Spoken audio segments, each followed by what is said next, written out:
In 1996, I first became aware of the Pacific AC and DC interties, huge complexes of high-tension lines that bring power from the Pacific Northwest to points south. Under the heavy current draw of a hot day in the west, a 500 kilowatt line near Hillsboro, Oregon sagged and made contact with an overgrown filbert tree, blowing it out. This caused a domino effect that sent a rolling checkerboard of outages throughout the western United States. 12 years later, I met a girl. She dressed like a punk Rhoda Morgenstern, talked like Courtney Love, and kissed like the heroine in a Bruce Springsteen song. And she seems to exist as a pole in the same spiritual continuum as the last self-harming alcoholic woman I loved. She was enthralled with the Bonneville Dam on the Columbia River and suggested we go. And said she'd show me her hometown of Walla Walla as long as we were up there, and that I'd meet her dad. And then she halfway proposed to me. Shortly thereafter, her attentions were diverted by a 21-year-old smoothie shop employee from Salinas. And it's in that dazed, bitter mindset that I found myself in the Columbia River Gorge, losing myself in the massive turbines that generate power sent all over the West. The Pacific DC intertie was built in the 1960s as a way to feed the growing power demand of Los Angeles. LA's energy requirements are practically the inverse of those in the Pacific Northwest. When Los Angeles' air conditioners are throttled up, it's precisely the time that the northern states have power to spare. From the Bonneville Dam, the lines head east. I stopped in Hood River to get some shots of a substation and hit a Walmart. A woman examining something in the aisle caught my eye.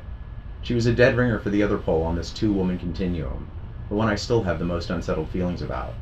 Although I understood the calculus behind our romance's demise backward and forward, the end of it is still something my heart still hasn't been able to parse.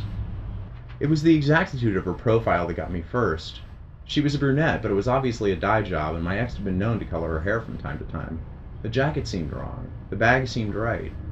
Her ears were set low on her head in exactly the same way, but she was wearing earrings, which was uncommon. I hadn't seen her in 18 months. That light mole on her cheek could be new. It was like seeing a ghost. But I can commune with ghosts. How do you commune with a doppelganger? You don't.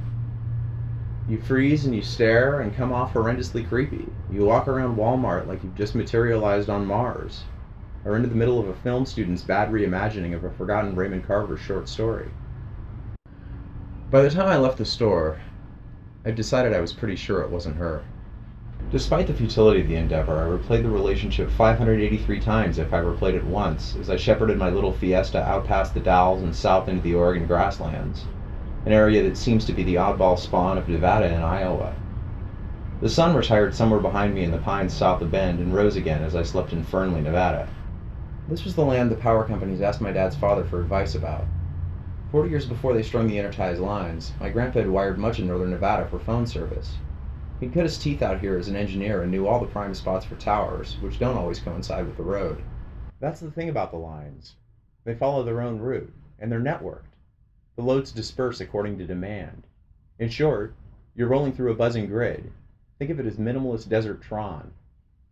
But with a rough idea of where the direct current lines were supposed to be headed, I cut over into Inyo County and down through the Owens Valley, past Manzanar, through Independence, and then out Highway 58 past the big borax mine, out past Mojave where Richard Branson plans to launch people into space, along the edge of Edwards Air Force Base and into Lancaster.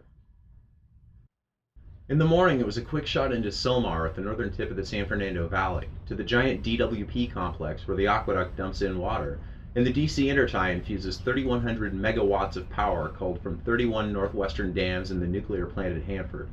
Also, Los Angeles can function blissfully unaware of its imported blessings until something goes wrong.